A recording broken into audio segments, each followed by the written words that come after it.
High, আমি শ্রুতি। তোমরা দেখছো বাঙালির রান্নাঘর। আজ বানাবো মজাদার গরম গরম চপ। প্রথমে আলুগুলোকে সিদ্ধ করে নিয়েছি। বেসনের মধ্যে নুন, হলুদ, একটু সোডা দিয়ে ভালোভাবে মেখে নেব। কড়ার মধ্যে একটু বাদাম ভেজে নেব, জিরেগুলোও ভেজে নেব।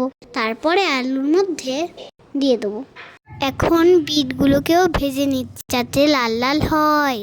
বিটগুলো ভাজা হয়ে গেলে আবার কড়াতে একটু তেল দিয়ে দিচ্ছি।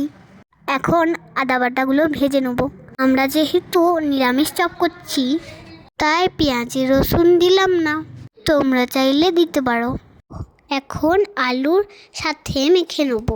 যতক্ষণ আলুটা মাখা হচ্ছে তুমি আমার চ্যানেলটাকে সাবস্ক্রাইব করে দিও। কমেন্ট করে জানাও তোমার ঘরে আলুর চপ কে বানায়। এখন এই আলুর মধ্যে বাদাম ভাজা দিয়ে দেবো।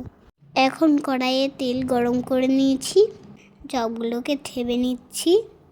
বেসনের মধ্যে চুবিয়ে ছেড়ে দিলাম। তোমরা দেখতেই পাচ্ছ আমাদের চপ তৈরি হচ্ছে। এখন লাল লাল করে ভেজে নেব। ভাজা হয়ে গেলে আমাদের লাল লাল চপ তৈরি। টপ করে খেতে ভুলো না। মুড়ি দিয়ে আমরা খাবো।